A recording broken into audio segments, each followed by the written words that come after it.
It is a period of civil war. All of our hosts got pretty busy this week, so we're doing a bonus episode where Mel and I talk about the High Republic. So welcome to that.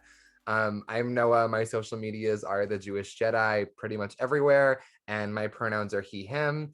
And instead of doing a gender for this podcast or for this weird episode we're doing, Crime Lord Amidala on TikTok asked us how would we perceive the Force, because something that's discussed in the High Republic is that Avar sees the Force as music, Bel perceives it as fire, and Elzar perceives it sort of as an ocean.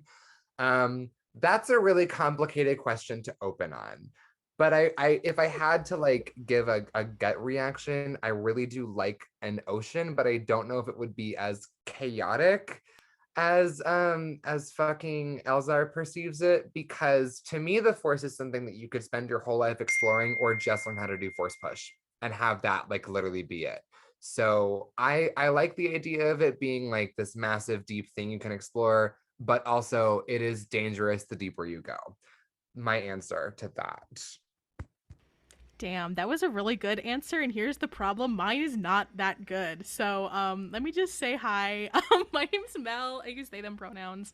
You can find me basically anywhere on social media at Melvin Culpa. Um, we are also calling, I think we're calling this Rogue Ones. Rogue Ones, yeah, with a little apostrophe S at the end, which Yes. I think is very, very powerful of us. Yeah, we're going rogue to talk about the High Republic. Anyways, how I would perceive the Force, I think I had jokingly said, "Oh, like a sandwich," because I think that's just funny to be like, yeah, it's like there are layers to it. Oh, I could go the Shrek route and say like an onion. I'm so sorry. No, No. because I literally was about to be like, LOL, it was like an onion. I think yeah, I agree. I really do like the water metaphor that Elzar uses, but he like really describes it like it's like some rough shit and it's like, okay. I don't know necessarily that. I think I would then describe it. I have a very specific image in my mind's eye and it is kind of like a swamp almost. And not because once again I am in my Shrek era, but simply because I think that it's I just think I am not a huge body of water. I contain multitudes, but I am not an ocean. And so that is the easiest way to describe it. I guess if I had to change mine slightly, I would say like a wheat field or some other liminal space in the Mm. in the end of the American Midwest. Yeah. Um, I mean, not that Bakersfield, California is the Midwest, but girl, it has the vibes. Like I go out there and I'm like, wow, I could really die out here. Um, anyway, Yeah. we're going rogue to talk about the High Republic. But when we say the High Republic, we do mean Light of the Jedi, because both of us have only actually read the first book Yeah. of Actually, the that's a High lie. Republic. I have read the first 30 pages of Into the Dark, so fuck you. Congrats. I have not picked it up. I literally, like, between trying to actually read Thrawn books, I say as Mhm. I have not read anything past Thrawn 2017 because I'm a That's fake fine. fan. Period.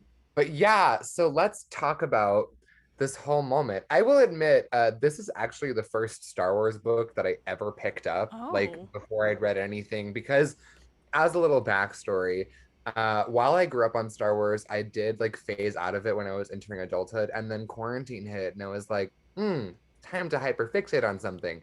And I got really back into Star Wars, and part of that was with the Mandalorian and with the Mm. announcement of the whole High Republic as like an era. So I read this book and it was like, Star Wars can be literature.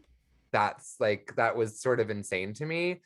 I do kind of love everything about this book though. Like genuinely, the world it sets up to me is so different than anything else we've gotten to see in Star Wars yet, and I kind of love it for that. Also, I am an Avar Kriss stan through and through. Like she's life changing. She's powerful. She's blonde. Other notable qualities. Okay, to be fair, we don't have a lot of blonde women in Star Wars.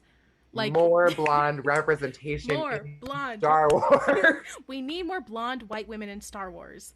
The Um, true minority. the true minority in Star Wars. They're all brunette women in Star Wars, as we all know. No, I agree. This is definitely like the most literary I feel like of the Star Wars books I've read. It is the most recent Star Wars book I've read. I literally finished it. I got home on like the 27th, so the 27th. Um, I was on an airplane. I had a flight from Milwaukee to Houston and Houston to Denver, and that those two flights, I read like 200 pages of this book. I know I have a problem. Um, I did like a full deep dive. They really were like, no, because if I'm gonna read it, I'm gonna read it. Which is honestly, that's how I was with Thrawn. I read the almost the entire back half of that book on a road trip to LA. And then I was in my car and I was like, I am forever changed. But I read Light of the Jedi over like part of my winter break of this last year, I mm, think is roughly when that happened. Or was mm, it over? Yeah, yeah. probably around there. I don't remember, but I did read it. Um, one thing I honestly liked about it a lot that sort of threw me though was like I didn't realize how new good hyperspace tech was. When I Yeah. was reading this, I was like, y'all can't just leave. That's not possible for you. You can't just walk away. Like which is what I like about it because, and the other thing that I like about it being set so far back is it may be the first Star Wars property where we are not focused on the fucking Skywalker family. Not that I have a problem with Hmm. them. However, thank God. Like, Yeah. I was like, oh my God, there's literally zero chance of us bumping into a Skywalker out here. I love that. Yeah. No, I completely agree. It was like I'm not gonna say a relief because that sounds really asshole of me, but I was like, yeah, like so much of Star Wars because it is like this the Skywalker saga.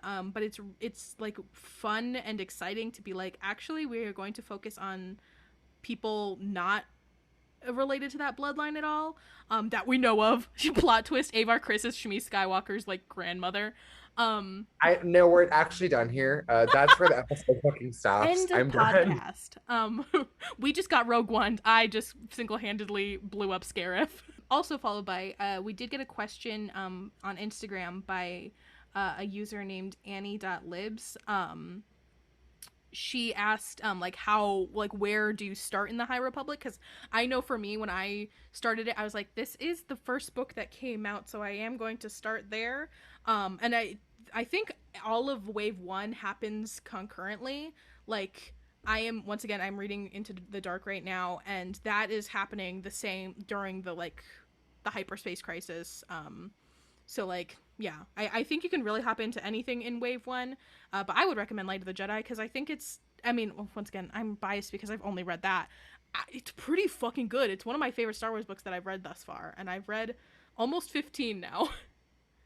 I do think that Light of Jedi is a good jumping off point also because it does a lot of extra legwork to orient you in this period of time and in this setting, which I really liked. One thing I like about this setting that they give us is that it does feel very Star Warsy, but it feels really different from any Mm-hmm. other era of Star Wars after this, which is both nice and a little concerning because I'm like, hey, what happened like between this period of like 300-ish years? Something had to go pretty horribly wrong. But yeah, I haven't really read the next High Republican that I want to tackle is the comics. I just Mm, genuinely have not figured out where or how to yeah, access them. I got you. I Because got you. yeah, that's what I want to jump into. But I do think Light of the Jedi is a really good starting point. You get a lot of the base characters that I think I'm pretty sure Mm, they're slated to appear in like a lot of these other stories that are coming out. And you also just get some like genuinely interesting and good world building that sets you up with how this era in Star Wars functions and how the Jedi in this era function, which I really mhm. appreciated. And also, it's just a good book. Like if it wasn't a Star Wars book, I still would have read it. I think would be Mhm. my ranking for it Yeah. overall. It definitely would have been like a good fantasy book, like just like okay like there are sci-fi fantasy whatever you want to call it, because it just like it gives you these like I'm trying to stay both in spoiler territory and not in spoiler territory, especially in the beginning half of this episode, because some of our other co-hosts are reading Light of the Jedi right now. They're like trying to catch up. I think Jess is like almost halfway through, and Ollie's like a little bit behind them. But uh it's it's interesting because like you said it's like very accessible in terms of like just genre, and then also jumping into other like pieces of media because there are characters like Burry in this book who like are also in the children's books, and like Reith Silas's master we see her die in this book, I forgot her name. I'm so sorry. Hashtag fake fan moment. I just remember that she's a Togruta. There were Um, so many goddamn characters in this. Frankly, I I was trying to read a list of them, and I was like, okay, I remember Belle, I remember Loden. Like it cut out after that. Like my brain did not fuzz. I remembered Burry because he is everything to me. he's everything to me. He is my favorite But Jedi yeah, of the era. I just one thing that I love, like one small detail about him that I do love is that he's only speaks Shriwook, and the fact that his master learned how to speak it back to him, I'm Yes. like, you are iconic for this. Like he's just so I feel like he deserves the world. These Jedi are just like so fucking good at their job, and it's weird because we've had the context of the Jedi that we have seen in all of the Star Wars movies, to go from that and to being like, oh yeah, like Qui-Gon Jinn's like pretty rad, to like, oh, what if Qui-Gon Jinn actually like communicated with his Padawan? Like here's the thing. I am obsessed with Bell Zettifar and Loden Greatstorm because they are they are what Qui-Gon and Obi-Wan want to be. Like they are like they have like similar struggles to those two, but are also like communicating about those feelings in a way that Qui-Gon and Obi-Wan just never really did, and that is so good to me. And like because the parallels between them are like so insane. Like when Loden, first of all, can I just talk about when Loden Greystorm got his shit rocked and got kidnapped by the Nihil, or the Nihil. I'm gonna fight We're gonna everyone. have some Some fucking words about weird that. just I feel like we should have put this at the beginning Yeah. of the episode. A disclaimer: neither of us know how to pronounce words, Yeah. so I literally had to write down fucking. I'm having to like read his name right now phonetically.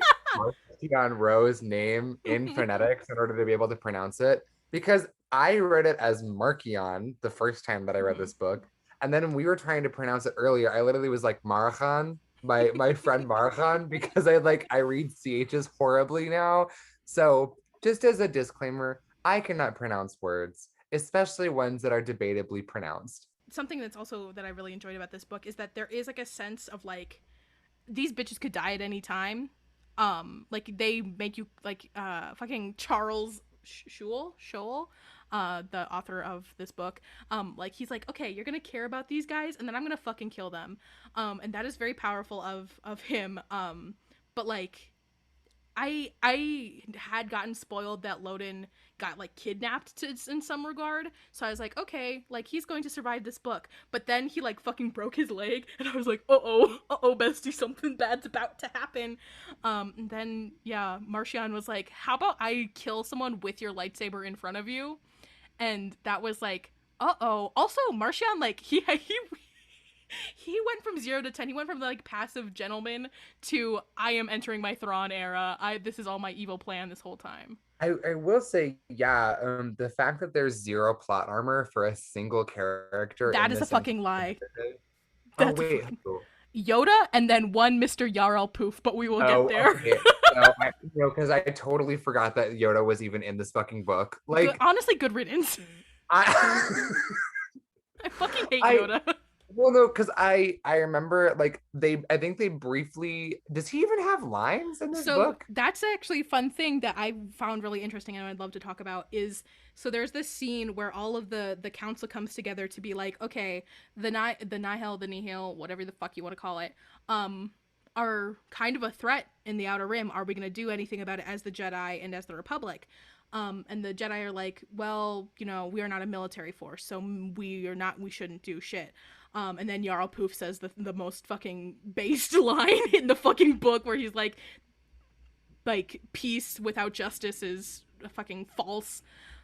I think he calls it like a hollow piece, and I Mm-hmm. was like, "Bestie, are you pulling out my Peace Cities textbook right now? Because that's like a direct fucking David Corright quote. Like, leave me alone." Like, Period. also the fact that it was Jarl fucking Poof that said that, I was like, seriously. Yes. First of all, shout out to Star Wars for having that thing where it's like, LOL lightsaber story, and then there's a line out of nowhere that's like, "Peace without justice is hollow," and I was like, hey, that's kind of a lot for your long-necked Jedi to start touting off. Like, Fucking Q-tip looking pause. motherfucker. Literally, I'm like, I'm sorry. I do respect that he said it. However, if it had come from Loden Greatstorm, I would have been like, Wow, so Mm. true, Bestie. Yeah, he would have become my fucking favorite character in the fucking Star Wars. Yeah, I Um, mean, so I did forget Yoda was there, which, mhm. for the Oh, best. But the good characters own a plot armor. yeah, period. No, Yoda is in that scene. But it's interesting because he was like on the council, but he like is taking a sabbatical right now. And so he has someone there speaking on his stead, and that's really was really interesting to me to be like, oh, if only Yarl Poof had survived the time between Phantom Menace and Attack of the Clones, maybe the world would not be so deeply troubled by Skywalkers. But yeah, Jarl Poof in this book says, yes, but we are the guardians of two ideals, are we not? Sometimes, unfortunately, they come into conflict. We must always strive for peace, but also justice. Peace without justice is flawed, hollow at its core. It is peace provided by tyranny. And that is holy fucking shit. The Such a fact that good that. fucking line.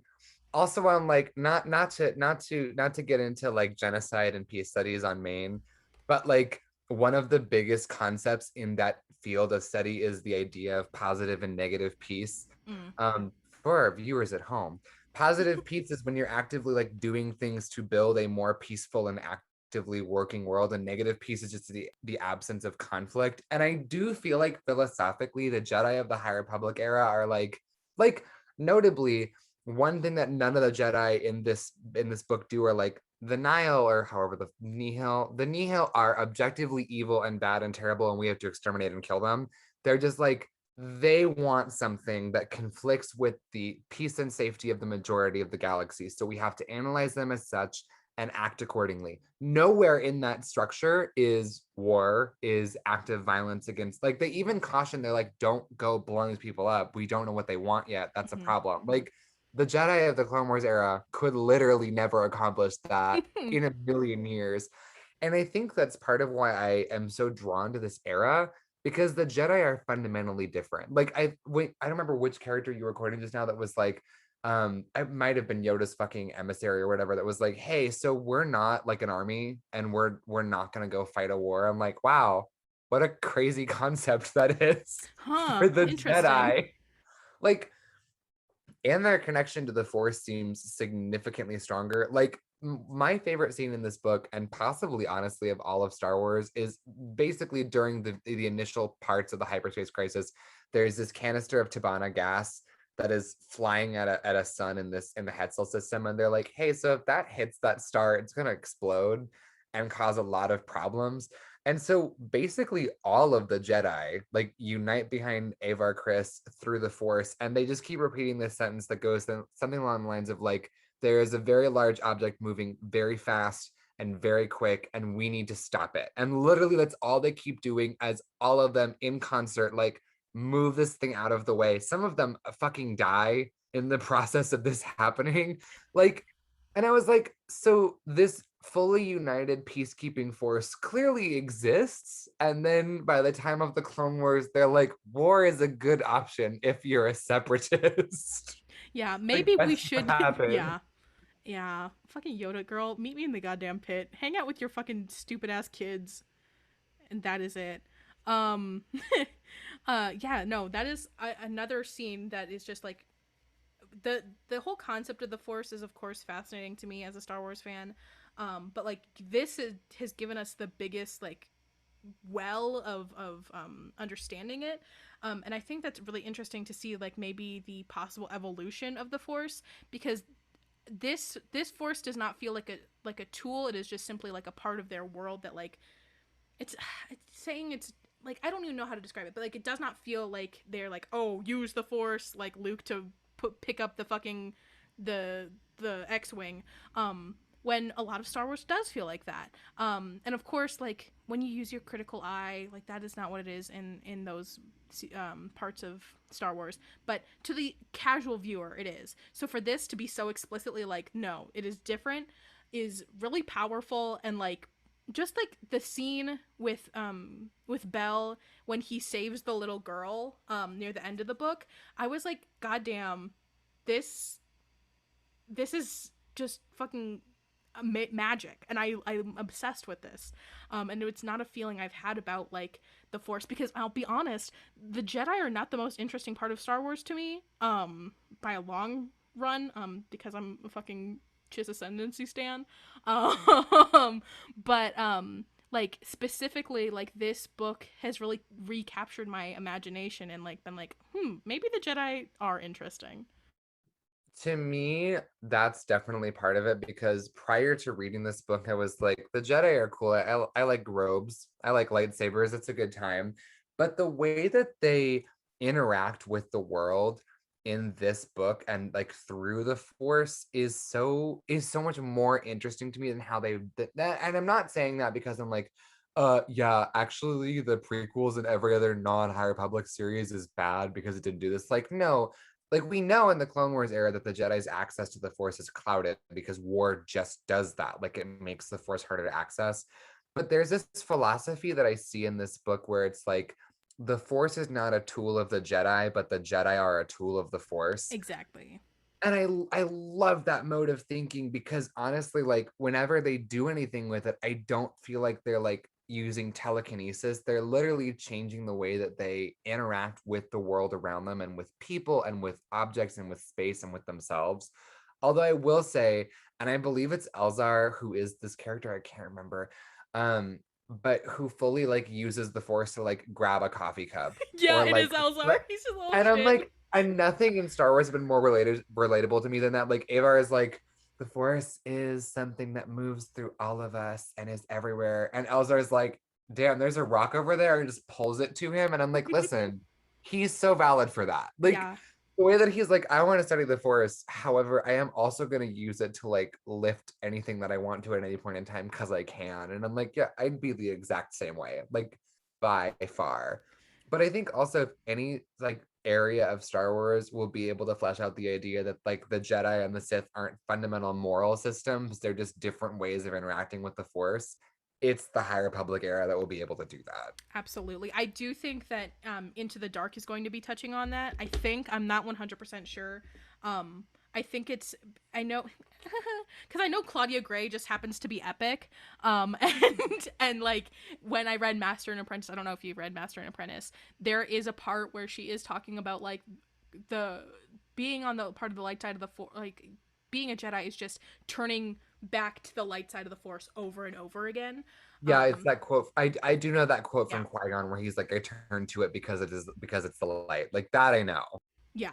And that's pretty epic, and I'm very excited to see how Reith Silas, little baby boy, um, epic orphan. I can't stop saying epic. Epic orphan moment. Epic orphan moment. And Urso, is that you? Jin The patron Urso. saint of our podcast today. Yeah, Jin Urso is actually our third. Not our third, like our third host. Speaking of thirds, Didn't here with us. not using a fucking Ouija board to contact Jin Urso. No. I was gonna quick touch upon. We of course did not get a whole lot of content about this, but there was a vibe kind of set. About around a polycule, and you know that this podcast has been talking about polycules a lot. There is a vibe that Avar, Elzar, and Stellan have that is like, this is a It's vibe. a little bit. Mm, it's a moment. I do also like, however, that there was no point in this book where I was like, oh, cool, this is the romance I'm gonna have to remember is happening for the rest of the fucking story. Like, it's there, and I do like that. But at no point am I like, this is important and I have to remember what's Mm-hmm. going on about it, which I liked because I feel like recently. A lot of Star Wars media surrounding the Jedi is always like, it's about the forbidden love, and High Republic was like, yeah, it's there. Yeah, Like it's like they not were. even that forbidden. Like they're just Yeah, hanging out. yeah. No, I think that is very powerful with specifically like Avar and Elzar is like their whole thing is like as teenagers are wont to do, they were like, horn dogs and like so something could have happened. Who is to say? I think it is more explicitly talked about in later books, but we haven't gotten there. Haha. But like they are much more chill about it. It does not feel like the they're not being taught abstinence only education like they are in the Clone Wars, which is not true, but I was making a little jokey joke. This doesn't feel like a lot of romance in Star Wars, especially like canon romance, feels very well. First of all, of course, obviously heterosexual, but like glaringly heterosexual. Like Kanan and Hera to me are probably the, I don't want to say the most tolerable of the straight ships, but it's like one where I'm like, I will actively root for y'all. The rest of y'all, please seek help.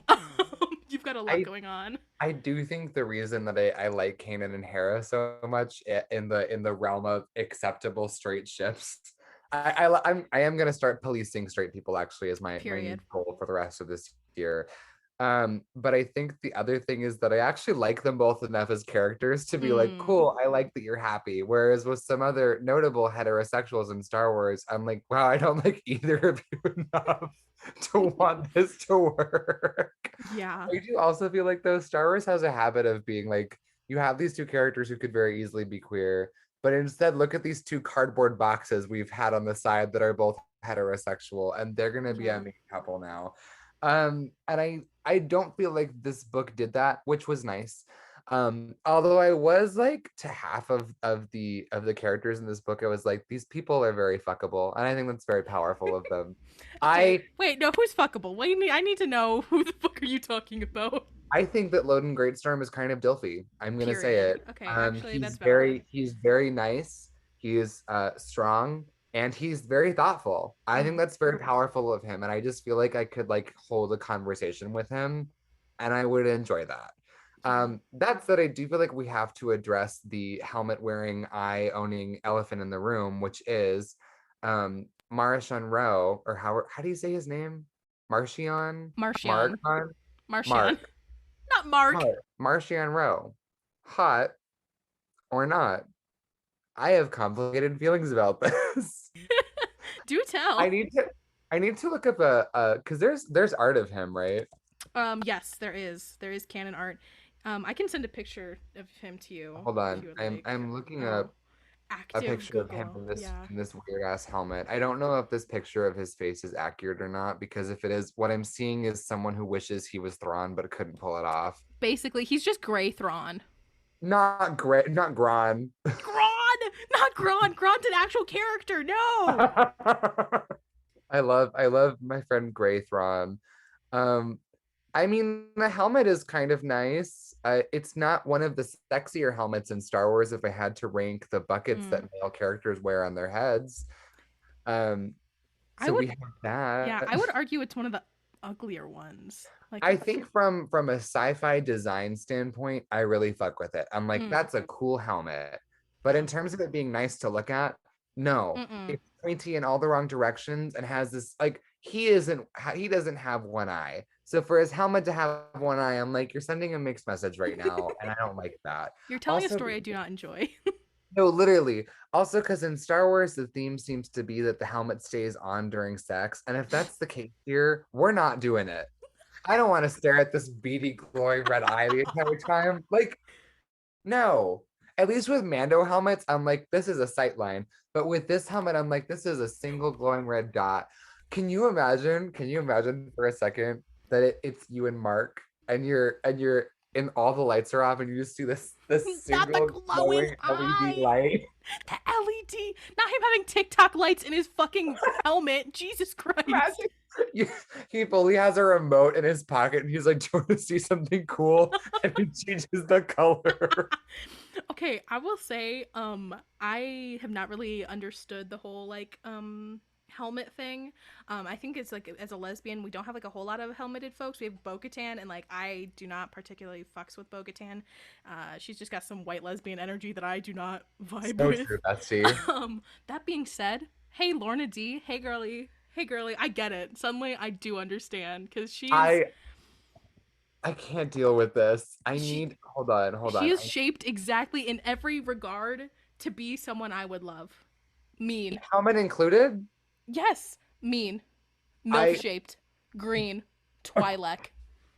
no, because you're actually very correct about that. Everything. I will say, she gives me very big Furiosa from Mad Mm. Max Fury Road vibes, who I like would let step on me. Charlize Theron, if you're listening. No, but I one, I actually do really like her character. Like of the three of, like, I think, were they called like Tempest Runners Yes. or yeah. Yes. So of the three of them, she was the one that I was like, no, I want to hear what she has to say. Whereas Let her Marshawn speak. over here, I was like, can you be quiet already? Like, because he does spend like the majority of the book being like, you guys are being really mean about my rules that my dad had. I'm like, I don't care about your needs. Shut the fuck up. I don't care about your needs. Oh my god. Wasn't it Needy like, so needy Martian Rowe is so funny. Holy shit. not needy? Is he a bottom? Have we Yeah. decided? Yes. Yes, he Rat is a bottom bottom. Marshawn Rowe? I hate Or it. Martian? Marshmallow? I'm gonna Martian. call it Mark. I'm Mark. calling him Mark with a C. Okay, here's the problem. Mark Thompson, who narrates the Thrawn audiobooks, does narrate Light of the Jedi. And in Tempest Runner, which is going to be like an audio drama that's coming out at the end of August, he is voicing Martian in that. I can't do that. Martian Sims, I'm so sorry. He is the one, like, one of the few helmeted characters in Star Wars that I'm not immediately like. Him and Darth Vader, I'm like, y'all are after this? Y'all want this? You'll Y'all fuck want with to put that? hands there? Like, couldn't be me.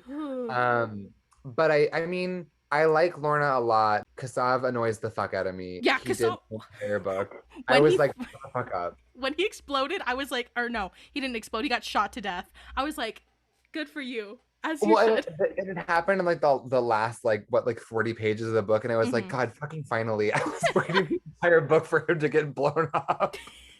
Kasab, I was like, girl, go piss, girl. I hate you. Like, I cannot with. At least with Lorna, I was like, no, she's got a plan. She's got goals. I Mm-hmm. believe in her. And then Cassava was like, God, shut the fuck up. Like, I will say I am biased towards a girl boss. Mm. So that's I admit to that. I am supporting girl bosses in the MLM that is the fucking Nihil. Nile. We can't agree We on this. can't agree. Like, okay, but they are very, like, when I was reading it, I was like, oh, it literally is a pyramid scheme. Yeah, Like right down to fucking Mark being like, yeah, you get to be your own boss. I was like, wow, fucking not LuLaRoe Tempest Runner. basically. Like, how it worked. Like, I can't. And then whenever they would do things, I was like, they're gonna go recruit other people. They were like, we're running out of numbers, gotta go recruit. And all I could picture was like Marshawn Rowe's Facebook ad of him being like, are you tired of working under the cog of your boss? Do you want to live freely? Do you want to make good money and enjoy doing it? Have I got the solution for you? And Do then, like, him in a polo shirt. Marshawn Rowe in a polo shirt. That is better. I'm going to Photoshop that. I will be photoshopping that because I'm That's obsessed with that. powerful. I'm I'll, excited about he really is running an MLM. It's just that gentleman he's got a lot going on. He's got his bestie who is like old as fuck and like trapped in a pickle jar of sorts. Um, free my girl. What is her name? Mari Santeka. Free my girl. She can I do nothing wrong. the way that when I was reading that part of the book, I was like, whose grandma is locked up on this fucking ship? Can someone come get her? Like, she needs to fucking leave. Also, because I don't know if Star Wars has just ruined me, but the second they were like, she can find paths, I was like, oh, it's cool, she's force sensitive. Mm. Thanks, glad we cleared that up. And that was honestly, to be fair, that was before I knew anything about the Chiss Ascendancy. All I knew, I was like, Thrawn is a character. And at the time, I didn't even know that the Force could be used to navigate, which is like all the Ascendancy uses it for in the first place. Mm-hmm. I believe we may be about to be discussing spoilers for the Thrawn book. Not spoiler for Thrawn. Yeah. Now's time to shine. Yeah, finally. I've been waiting because this is where my two new interests collide because I, am a Chiss Ascendancy enjoyer, and then some shit happened in this book and I was like, God damn, like the paths, what the fuck is up with that? Because like it's definitely more, I don't want to say powerful, but like that definitely has like a larger like sphere of control of like being able to determine hyperspace lanes like that. because like, you know, when you're a little navigator child, you can basically be like, okay, turn here so you don't fucking hit a planet. Um and that is it. But Grandma Santeca, like she just be she just be writing shit down, and Marchion's like, oh, word, I'm gonna use this now. And then he like is like Not ghostwriter Mari Santeca. basically basic fucking Lee. Um he just like has a binder where he's like, yeah, these are like all my paths, hee. And I was like, girl, you are you're stealing. Not okay. Here's a concept, and it's gonna require you to have some knowledge about Zoella, the YouTuber. She had a ghostwriter, but she really did double down on like the fact that like she wrote her shit. Or at least I think she did. I don't know. I didn't watch her. I just knew about this drama. And I do like the idea of Zoella Marchion Rowe. Um, The idea of like Gabby Hanna as Marchand Rowe is incredibly funny to me because it's the same concept. I also do love the idea though that like the other Tempest runners are gonna find out and be like, hey, can we borrow that like pickled old lady that you used to get around space, please? But like the weirdest thing about that, honestly, like that entire sequence, one, I was like, when I was reading it, I was struggling to figure out what was going on. I was like, so she's in the jar, but doesn't know she's in the jar, and she writes somewhere to go in hyperspace. But also the entire concept of hijacking something in hyperspace is such an out there thing for like any property in sci-fi to do, and I loved it. Like when that was the opening, I remember my jaw like hitting the floor when they were like, and then the hull tore apart and they flew out of hyperspace, and it was like, oh, I I will say, if I had but one complaint about the narrative structure of this book, I was not ready for almost the entire book to take place over like basically 10 hours. Like a lot happens in that. Like I kept waiting for them to be like, and then this was solved, but most of the book does take place on that timeline. But I liked it. I don't know. The hyperspace thing, I fucked with that. I will just say though that it'd be really funny if in the later High Republic books, which they might have done this because we haven't read them yet, the Jedi are like, can we borrow that pickled old lady and like use her to navigate hyperspace because she isn't doing anything. period. Jedi Master Mari Santeca. Before we move on, because I would like to talk a little bit more about the whole Santeca situation. I believe it was TikTok user Taika Waititi, director Taika Waititi. Guest host um, on our podcast, director Taika Waititi. yeah, it's him and Phoebe Bridgers. They're our guest hosts. Hey, Hayden, I believe that is their full name. Anyways, asked which crew of the Tempest Runners we would run with, and I think it's pretty obvious where our Lorna D stands here in this house. So true, bestie. There's no other option for me. One, I love a MILF. I think MILFs are very powerful. Two, I just feel like I'd actually like my job in the MLM if I was Mm, working for her. The other two, I'd be like, please shut up. Like, yeah. like fucking Kassav was listening to like fucking Weezer in his fucking ship as okay. they went No, into because when battle. that was happening, I was like, am I losing my mind, or is he like prepped up a Spotify playlist that's like Yeah. Tessa's battle playlist? I Yes. the sentence Katy Perry Stan Kessev just entered my head. And I would love the idea that like they're going into battle and fucking he just hits Teenage Dream and they're all like, God, not fucking again. Like the idea of them like pulling out their guns while Katie's like, you think I'm pretty? Like I would love that. I would literally fucking die. I love that. I do enjoy the battle where they are murdered in a passion by those people that they tried to fucking extort that they're listening to Dark Horse by Katy Perry. That is so fucking funny. I also love the idea that like because in reality, if you're listening to music and something like happens, like if your car crashes, the music is still gonna play it. So I love the idea that they've been like gunned down and it's still Katy Perry's Dark Horse in the background. And then Oh literally my like god. they gun down Kessup and it's like, want a break from the ads? Oh my fucking god. Okay, I had to do a quick little Google search about the planet that they tried to extort because I do believe it is the planet that Jyn Erso and her family were hiding on in in the beginning of Rogue One. Fuck, how do I even Oh my god. Hey, I just went on Wikipedia and I typed in the letter E and I was like kind of like just looking at the E words that existed. And I did misread Enric Pride as ethnic pride, and I was about to say, huh? Why did I think you were going to say something about price? And I was like, ethnic price, my Not friend. ethnic price. Ethnic price is me with turf bangs. Um, I can't deal with that, but I do need you to know that I am going to have to try and create this image now. not So that's not on me my with turf bangs. agenda. Okay, well, No one's perfect. unfortunately, I do have some pictures of me with bangs. So if you can find those and then and then just kind of crop them, you're there. Anyways, what was I looking up? I was fucking looking up the planet that they fucking extort.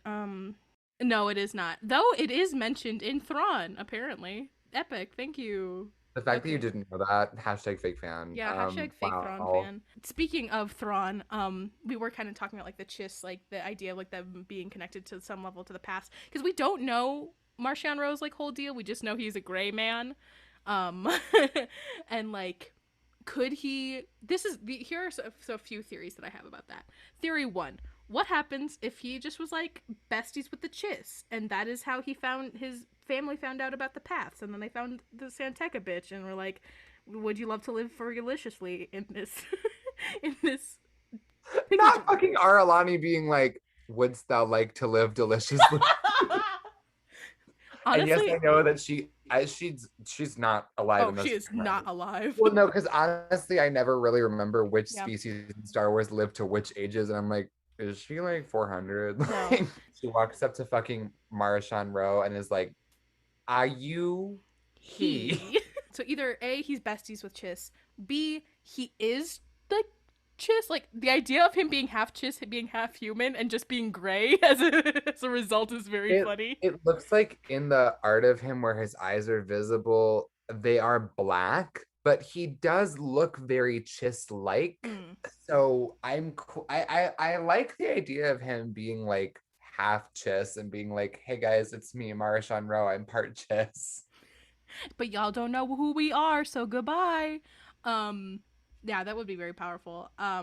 That or just like, I don't know. I just feel like he is in the not the outer rim. He is truly like in the unknown regions or of wild space in origin.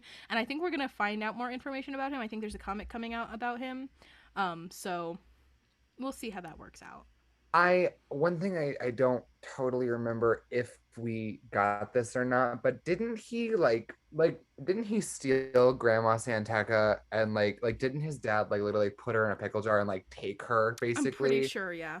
So because that would lead me to believe that because if we're going off of the Marshawn Rowe or sorry, Mark Chiss theory, miss, if you will, um I'm just guessing that it would make some sense for his very chiss dad to be like, oh hey, I know that force sensitives can see through like space and we can use them to navigate.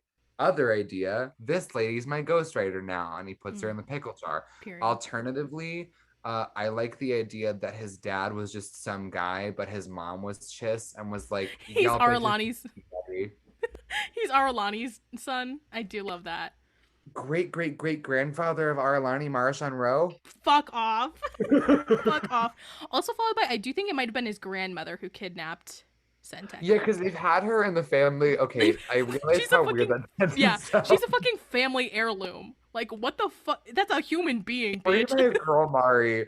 They literally like we've had her in the family for generations, and I'm like, she's a person. So this is weird. Yeah. Also, I'm not gonna lie, and maybe they do explore this in later High Public books, but the fact that they never once address just how bizarre it is to keep a human being in captivity for its like literal usage value Yeah. is a little weird to me in an otherwise in a book that otherwise you think may or may not explore why that's really weird and upsetting. But they don't. It's Yeah. possible later though, because I don't know what happens to her. Yeah, who's to R.I.P. say? Actually, funny thing that we can hop into a different part of the things we wanted to talk about in this episode. Um, uh, she is a Santeca, and Santecas. First of all, the first time I think we learn about the Santecas is in the sequels. He is the the Santeca man is the guy that Kylo Ren like kills at the beginning of Force Awakens. And he's the one who has the map with Luke Skywalker. I think I want to. Have you checked that? Because I actually Yes. don't. Okay, I'm like I don't Yes. remember. I Um. I Okay, knew good. that. I um did not. But yeah, that would. Yeah, we saw them all the way back there, and then they came back, and they were like, yeah. "Hi." Hey, we're coming back. But yeah, and then also like the Santecas were like instrumental in Luke finding Octo. Um which also fun fact, sorry, just about random things in general. Exegol is like right next to the Chiss Ascendancy, and the fact that huh? like We no, you sent that into our fucking Discord, and I was looking at that map, and I was like, "Hey guys, what the fuck?" Like, I do love the idea though of the entire ascendancy was like some weird grizzled old dude just moved onto that planet right over there. Nobody.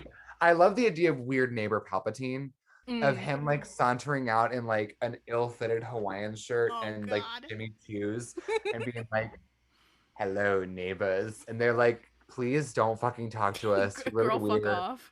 They walk by his house and they're like sweet, they like move their children to the other side of the sidewalk. They're like, nobody else, like nobody talk to him. See, what I was thinking is I do enjoy the idea of the Battle of Exegol happening, and like, you know, that scene where like all the ships come up, the Chiss Ascendancy, everyone is just like chilling at the sidelines, like watching like it's like there's like a fight happening next door, and your nosy ass neighbors are like, oh, word? What's happening? That's very funny to me. Anyways, That's talking to you. I've been trying to get back to the Santecas, but we've got distracted by the Chiss, obviously. More important. Anyways, As we um, do on every episode of this podcast. yeah, yeah. But let's talk about representation in this book. Just like general diversity. I think. It is insane how well, not insane, but like it is like a pleasant surprise to see how diverse this cast was. Not only in just like human to alien ratio, but also like there are gay people, yay, like canon gay people, and like black people. Who Woo! get to like, I don't know, use the force, be Jedi. It was nice to see you mentioned like the human to alien ratio. And yeah, the number of I was pleasantly surprised by the number of species I had to like look up a picture of and be like, I forgot what like Mhm. Trandoshans looked like, which is hilarious. I'm like, I Yeah. don't know who they are. No, literally, Bosk. but like I liked that a lot, and I do think it speaks to the way that the force isn't a thing that's just wielded by, it would seem in the prequels, just a bunch of white Mhm. people because it's literally all we ever see. It's literally all white people and then No, Mace Windu, literally. and he's like, "Hey Like guys." Mace Windu is the one fucking non-white person in all of the prequels, and then the Clone Wars is like, you can also have Depa, and you can have Barriss, but she's gonna be an Okay, offensive caricature and have a lot of like writing yeah, issues, and I'm like, oh, Islamophobia. that's so awesome, No, thanks. yeah. Actually, not to fact check you, but Deba Balaba is in the last scene of the Phantom Menace with Mace. They were like, okay, guys, we had to take a photo.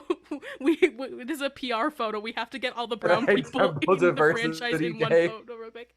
So it was really refreshing to see that, also because in the pictures of the comics that I've seen, I'm like, oh, y'all actually managed to design these characters in a way that is fitting to their realistic counterparts. Like, as someone who draws, but like when we look at art and comic books, one of the things that artists often get super wrong is like hair texturing, and Mm. to see that actually like done with some level of thoughtfulness, I'm like, oh wow, you can do the bare minimum. That's crazy, that's wild.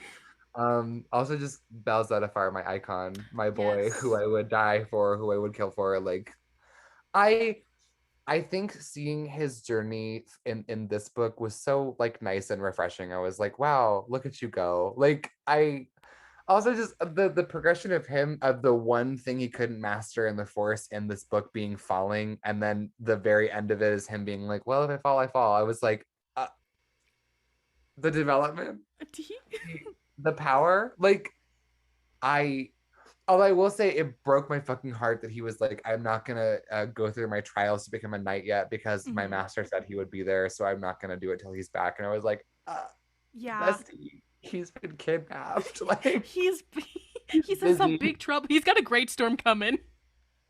Get the fuck out of here. Honey, you've got a big Big storm storm coming. coming. I mean, is that not Loading Gray Storm?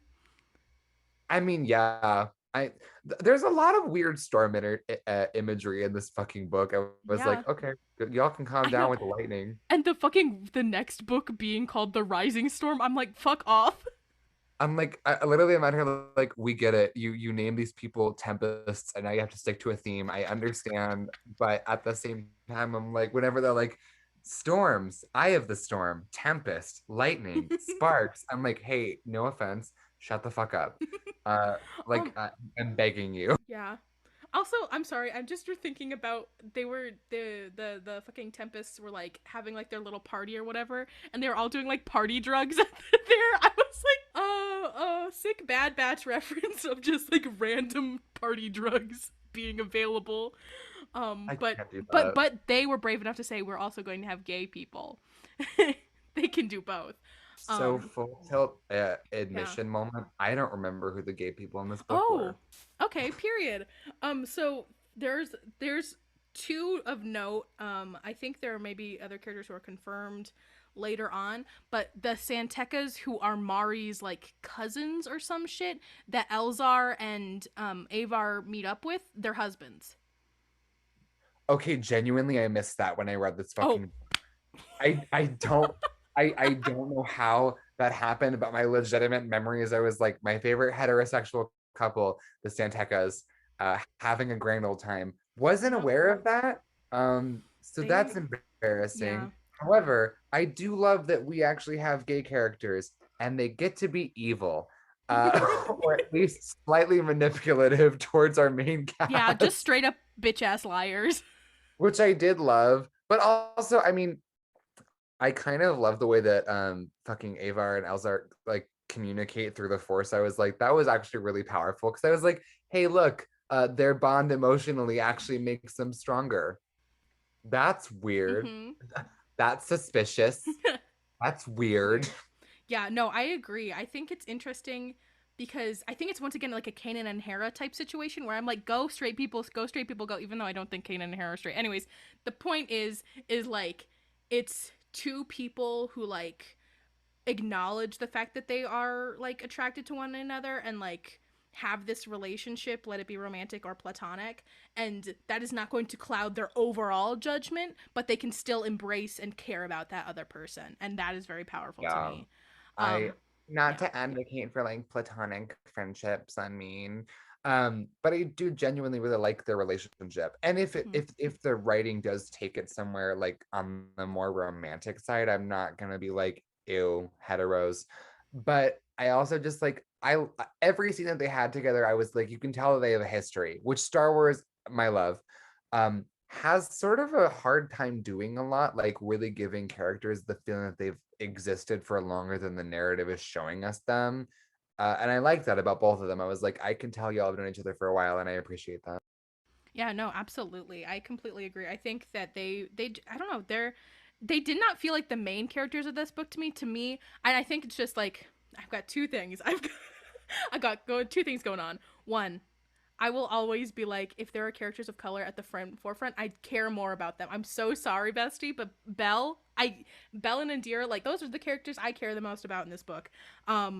And like Avar and Elzar, girl, I love what you've got going on. I really enjoyed Kevin Tarr, ginger representation. First of all, second of all, he is just like High Republic Eli Vanto, and I'm very into that because he's just like, I like math, and I hope I'm doing the right thing. And I'm like, wow, Eli Vanto could never. This is if Eli Vanto saw the whole like slavery moment happen in Thrawn 2017 and would have been like, actually, fuck this, I'm leaving, goodbye.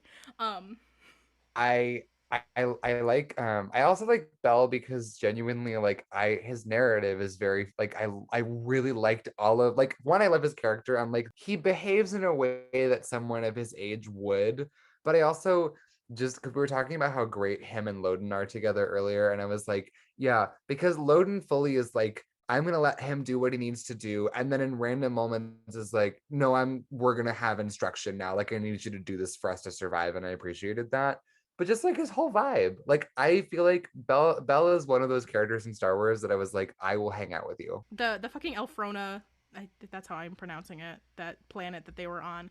Um, they just like they had a very interesting story, and how the stories all came together was very nice, and I enjoyed that a lot.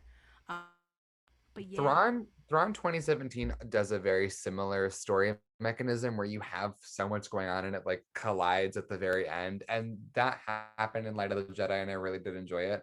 I will also say that little just tiny detail of like, oh, it's important for our Padawans' experiences that they go and like see the galaxy on these like Jedi outposts. The whole concept of functional Jedi outposts is sending me because I constantly think of Ahsoka being like, all I have ever been was a soldier. I was never a child. I was never a Padawan. I was in an army. And to me, that's one of the biggest differences between the Jedi of this era and the Jedi of the Clone Wars is that absolutely. these are not soldiers. I mean, there's one character who's with Bell and Loden on that planet who Porter. was like, yeah, Porter is like a legendary warrior, Mhm. but the man is not a soldier. And Mhm. I like that a lot that they had the chance to talk about the ways that that sort of changes how you perceive and use the Force. But also, minor detail, the imagery of those fucking like horses with the electromagnetic hooves that would like arc Yes. waving off the ground, I was like, the idea of seeing that in live action or animation, I'm like, now that's what I want. Mhm. That all okay, all the creatures in this book were so like interesting to think about. And like, I don't remember what the dogs are called. Charhound. Um, I'm obsessed with yeah, those fucking little guys. no, because I was like, that's such a cool, like, I feel like one thing that the sequels really didn't give us was like fun, interesting Star Wars creature design. Would I buy a life-size Charhound plushie? Yes, I would. Next question. Uh, that said, I liked it a lot. I liked that the planets that they went to felt like they had culture to them, and like different cultures at that. One thing I talked about like 7 years ago on RuPaul's Podrace, like the main podcast, was that Star Wars planets feel very hollow and very empty. Like there is one thing on them unanimously, and that's it. And the planets and people of this book felt like they belonged to something that was like the whole like we are the Republic. I was like, oh, okay, we're gonna get into culture in Star Wars. Interesting, isn't it? Yeah, I think it's again like the fact that they have like a very diverse writers room, and then obviously like sensitivity readers, that so often in Star Wars planets are like subtly racially coded stereotype, like whoo. um and for Very once, can't see this right now, but Mel just like waved their fingers around the screen, which I love. no, I was like looking at Elfrona, I was like, no, there is no culture, that they clearly are like copy and pasting and just like using a Star Wars name, that this is just like a planet that like has its own like culture economically, and like values and whatnot, and this is how the Jedi interact with that, and aren't there as like they're just there to vibe. They're not here to like as like this is our police station type situation. Even though like we can talk about like, I don't want to say the surveillance state, but like as the idea of like there's going to be a station out in the outer rim, I think is actually good, honestly. And I think that the fact that there isn't one in in our in actuality years and years later is definitely a reason as to why things get bad. But like, I don't know, they didn't feel like they were cops, if that makes sense. They were just like there to vibe. And I No, think, I get you, yeah. yeah. I think that's also like an interesting thing about Wreath Silas, that you haven't really gotten to touch on yet. Oh my Jesus, I just shut a water bottle. But like we meet his master in Light of the Jedi, and she dies pretty quickly after us meeting her. But like she is gonna go out to this station and work there. And she's bringing her Padawan with her, and her Padawan is like, "Hey, I actually really like Coruscant. I like being able to read my little books, and I don't want to have like adventures. I just want to be my little guy." And she's like, "I'm so sorry, bestie. You're gonna have to suck it up." Um, and that is just very powerful to me. I enjoy that very much. Yeah. I think the thing when I first opened it up and they were like, we need to go into the outer rim because things are bad out there. At first, it was like, don't know how I feel about that. But to be fair, one thing I had to consider was that the Republic in this era of Star Wars is very, very different from the Republic that we see in the Clone Wars era. And also, like, the thing that interested me about the Jedi in this was that, and I touched on this earlier, that calling them apolitical would be wrong because they're not. They are serving what they believe is the political good. However, the way that they do that is very much more as negotiators that carry a weapon than they are tools of the state. And like I like that idea of like Jedi are gonna go live on this station in the Outer Rim, or you're gonna have Jedi like, oh my god, what is his name? Big buff dude that hangs out with Loden, old warrior Oh, man. Porter Angle. Yeah. Porter is a character who we're told spent a lot of his time as a fighter, who's now living making soup. Like, Mm-hmm. that's the thing that he does. He's there to stand on this planet and basically keep watch. And I think that that idea is interesting, but they didn't feel like they weren't supposed to be there, if that makes sense. Like, if Clone Wars era Jedi are like, we are stationed on this planet, I was like, I don't really know how I feel about you guys being here right now because you're not doing super great. But like, the Jedi of this era, yeah, they didn't really feel like a cop problem where I was Yeah. like, please leave. Like, I need Yeah. you guys to get these people away. The scene of them like riding at the fucking like Nihil, and they were like, oh fuck, those are Jedi. Like flipped out. I loved that so much. Like that got my inner child like jumping up and down. I was like, Yeah. fuck yeah, that's powerful. No, period. I agree. I think two fronts. One, I just had to quick before I forget this. The scene where you learn that it was Marchion Ro who fucking contacted Loden to be like, "Oh no, that family's in danger." I got genuine goosebumps. I was like, "Oh no, he's actually very bad. No good. He's been planning this shit. This is his whole thing was like very good." And like once again, like my inner child was like, "Oh fuck," because like often in Star Wars, like you either get like your Machiavellian villain, aka Thrawn in Rebels, um, or like Palpatine, who's just like he's not like it's not that he's like a joke because I don't think he's a joke. I think he's very bad, but like he's like Ian McDiarmid like really has like fun playing Palpatine and like really camps it up. And so you're like Very my hammy. yeah, he's like no like that shit. Um, and so for finally there to be a villain who was like, I was like, oh dear, that's no good. Was really refreshing. But like you were saying, about like the police, the idea of the police state and the Jedi. These Jedi do not feel like cops in the same way that I think a lot of the Republic does in the prequels. They feel like members of the community who are armed in the event that something bad happens. And I love that as someone who is like a prison abolitionist and someone who supports the defunding of the police. I think that is very powerful to be like, okay, these are negotiators. These are people to be like, what's up, what's going on, and if shit hits the fan, they're like, I do have a laser sword and I will have to chop you in half. Um, There's a scene in I think it's near the beginning of the book where Loden and Bell are like running into a battle, and literally Loden's like, as a last resort, we have laser swords that we can use to kill these people if necessary. And I was like, this is different. But I Anakin has do shot his fuck with pants. it. And Anakin found dead in Miami. Honestly, like he could never. I mean, and I love Obi-Wan, but frankly, I don't think that's something that he would genuinely do. Like he's gonna approach it as a battle, whereas these era of Jedi are like, this is a solvable problem. And then if y'all are gonna try like I do believe in that scene, Loden only draws his saber because innocent people are in It's between like the him last fucking and laser second. time. Yeah, it literally like I do believe Bell is like, hey, are we gonna like fight these people because it's about to get really messy? I also will say about Mark, my enemy Mark, not Mark Thompson, Marshawn Rowe. It was the first time in a while that I think I had like a Star Wars or even just like a media villain that I didn't like clock super quickly. Like I was like, oh, I understand what's going on here. I am like literate in media. I understand how this is gonna play out. And then it was a really fun like turn for him to be like, yeah, I'm actually way smarter than I let on. And I was like, wait, you are?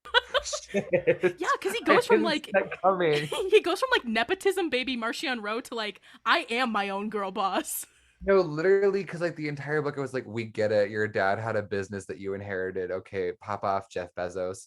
And then out of nowhere, he's like, actually, I have a really solid plan. Like, which is why that moment when he's like, I made the distress call, I was like, genuinely didn't see that coming. Actually, I was very blindsided by that, which is nice because frankly, Star Wars is very tropey. It is just that's the nature of the property, is that it's a very tropey thing. So generally, I feel like I can parse out where a narrative's going. And this one, I was like, oh, fuck, this is a problem. Also, because one Loden Greatstorm does not have the plot armor to survive this if it Fuck. goes south.